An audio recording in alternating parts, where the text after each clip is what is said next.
Hi guys, good evening! Magandang gabi! Kamusta po kayo? Ayan, welcome back dito sa Gandara SYU channel for Showbiz Update. Andito na naman nga po akong muli nagbabalik. Ang nagmamaganda po ninyo kachismosang Kimpaw. Wala na pong iba, ang lukaret na si Gandara. Mambubulahaw na naman po sa inyo ngayong gabing ito. Siyempre, maghahatid po ako ng latest update and fresh happenings patungkol sa inyo na nasagap nating chika patungkol kila Kim and Paolo. Pero bago po ang lahat sa mga hindi pa nakaka-subscribe dito sa ating channel, pakiclick lang po tayo na subscribe button natin at notification bell na nandyan sa baba para mag-updated po kayo at ma-notify tuwing may bago tayong chika at balita hinggil sa Kim Pao. Basta po mga balita na may kinalaman kina Kim Chiu and Paolo Avellino, sagot na natin yan. And tonight, may kinalaman nga po dito. Ayan, sa mga adjustment ni Paul Avellino para po kay Kim Chu. Talaga nag-a-adjust po siya for Kim. Bilang ayuda po natin para sa lahat ng mga fans na nakakamiss sa kanila. Medyo tahimik daw po, tuyot talaga sa update ang ngayon. Ayuda ngayon, kaya daming nakakamiss po sa Kim Pao. But, simulan po natin muna ang ating update dito po sa komento ni Madam Merlita. Ayan, shoutout po Madam Merlita Aurea Rodriguez. Magandang gabi. And sabi niya, good PM, Gandara. Pag tinititigan ko si Kim, hindi ko mapigilan lumabas ang luha ko. Nalulungkot ako kasi nakikita ko siyang nakangiti, pero yung mata niya may lungkot. Bakit naman? Parang ayos lang naman po. Ay, baka po talagang nag-overthink lang kayo sa damdamin ni Kim Chu para masabi niyo pong may lungkot sa kanyang mga mata. Pero tingnan ko ulit yung picture ni Kim. Eto, pag-musta natin picture ni Kim dito. Sabay-sabay tayo magbigay ng opinion. So guys, this is Kim Chu sa Showtime. Ayan, zoom natin sa mata ni Kimi kung meron talagang lungkot sa kanyang mga mata. Kasi may kasabihan, 'di ba? Kaya mong itago ang iyong lungkot sa iyong mga labi pero sa mga mata hindi. Dahil hindi magsisinungaling ang mata, diyan mo makikita ang tunay na damdamin. Pero nakangiti rin naman pong eyes ni Kim Chu dito, even here. Ito, nakangiti naman din po ang mata ni Kim Chu. Hindi naman maga para yung umiyak. Wala naman akong signs na nakikita na malungkot yung mga mata ni Kimberly na parang may pinagdadaanan ka noon. Unlike ng mga nakaraan, dati talagang kitang-kita mo sa kanyang mga mata yung lungkot. Ito pa, zoom nga ulit natin to. So, here po, konting eye bags lang yung nakikita ko. Siguro puyat dahil 'di ba bongga ng mga prod niya sa ASAP. Lalo yung prod niya nitong linggo, baka may pagod po talaga plus may mga pictorials pa si Kim Chu, may mga shoot, nagso-showtime pa yan. Wala naman. Actually ayos naman si Kimberly. Mata niya nakangiti din. Yes po, mukhang inspired naman si Kim Chu. Baka pa nag-overthink lang kayo kay Kim. Anyway, sabi pa niya dito, ewan ko ba, bakit ito ang nararamdaman? Bakit ko to nararamdaman? Na parang gumabalik yung 2023 na pag pinapanood ko siya sa Showtime, na ganon yung aura niya. At kanina, ang galing niyang magtago ng nararamdaman niya, ha? Pakiramdam ko nga, kadugo ko siya para kasing apo ko na siya. Yung mga nababasa ko sa comment section, hindi kasi magaganda. Pasensya ka na Gandara, naging emotional ako. Okay lang po iyon. Natural naman po yung nararamdaman dahil mahal niya po si Kim Chu. So, ayan, medyo naaapektuhan lang siguro kasi nababasa po ninyo sa mga comments, ano yan, sa Blue Up or dito, may mga bashers.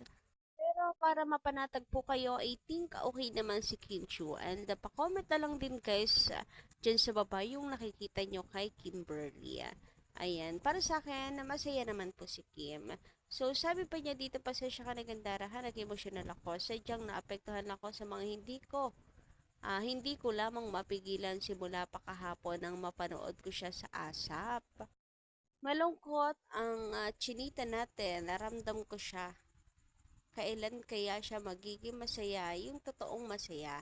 Lagi ko siyang pinagdadasal na sana wala nang mananakit ang damdamin niya. Sana lagi siyang damayan at ingatan ni Lord. At sana matapos na rin ang kontrata niya sa ABS-CBN nang makapagpahinga muna siya magbakasyon ba ng medyo matagal kasama si Ate Lakam nang maglibang naman siya lalo ngayon. Salamat Gandara. Naku parang si Kimberly naman pong ayaw niyan yung masyadong matagal. Ayaw niya nang nababakante Pakasipag kasing bata ni Kimberly.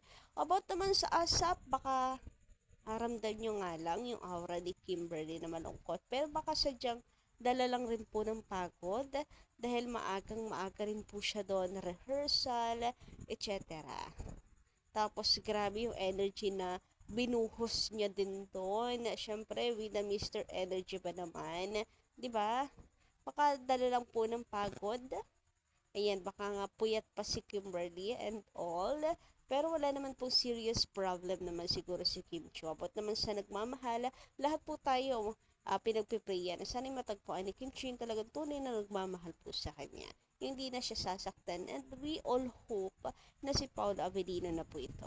Sa amin tala, sabi naman po ni Madam Emelita Brayones sa kanyang comment, pagandarang gabi po. Hindi rin ako naniniwala sa inireport, pero okay lang. At least pumatok sa takilya ang movie ng Kim Pao. Pero kitang-kita naman ang tulungan ng mga Kim Paulantia sa pagpopromote ng movie ng Kim Pao. Naku, napakarami po. Dami po mga Kim Pao fans ang hindi talaga naniniwala sa in-report. Pero sa sarili na lamang po iyon. Ayan. Sarili na nga lang natin. Pero alam niyo ba, hanggang ngayon, naglalabasan yung ganto. Gross ng Kim Pao movie, viral. Dahil, taas daw po talaga. Ito nga't meron pa nakalagay dito sa isang article, 1.5 billion is nothing compared to the shocking earnings of Kim Pao or ano ba yan? Earnings of Kim Chiu and Paula Avellino's movie. Oh my God. 1.5 billion is nothing daw compared sa shocking earnings ng Kim Pao's movie. Grabehan. Imagine 1.5 billion. Wala lang yan sa kinita ng Kim Pao. Grabe, may mga ganito pa rin naglalabasan talagang balita. Ayan o, nitong May lang siya inilabas.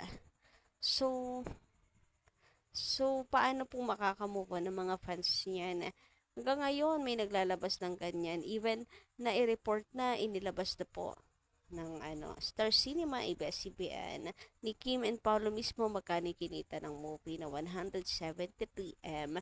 Pero yun, magagawa dami daw. Dami talaga na hindi naniniwala sa report na yan. 173M. Anyways, eto naman tayo sa hobby ngayon ng Kim Pao. We all know Paolo Avellino is into motor talaga. Pero hindi rin siya pala jogging. Mas motor kasi si Paolo Avellino. Pero ang dami po mga adjustments ni Pao para kay Kimberly na tandang alam mo na gusto niyang mapalapit kay Kim at mas maging malalim pa yung relationship nila. And I think nakuha naman ni Paolo Avellino yon. Mukhang nabihag naman niya ang puso ni Kimberly at hindi siya nabigo sa kanyang mga moves na iyan. Na sinimulan niya sa pag-a-adjust. Talaga naman pong halatang halata. Halatang halata po kay Paolo Avellino ang pagka humaling talaga kay Kimberly. So, eto nga yung mga comments, kapansin-pansin kay Paolo Avellino. Kaya sa lahat ng mga bashers dyan, ayan, try nyo rin kasi magmuni-muni, isiping mabuti, and maaano nyo yun, mapagtatanto na, oo nga, Kim Pao is real talaga. So guys, here it is. Isa-isahin natin. Sabi dito, hindi ko matandaan na nabalitang nagbabike noon si Pao. Ang alam ko, motor talaga happy niya. Mas si Jake pa nga ang bikers sa kanila. Kaya nga siya yung isa sa mga nakakasama ni Kim sa Duation ever since. Feeling ko talaga nung naging close lang sila ni Kim siya nag-effort mag-bike. Dun pa lang, may move na si Paolo Avellino doon. May the moves na. Sabi pa dito, ayan, pinag-aralan talaga niya paano siya makakapasok sa buhay at puso ni Kim, mga likes and dislikes ni Kim, at papaano siya pasasayahin. Babaeng kanyang pinapangarap, gagawin lahat. Ay, grabehan nga yan.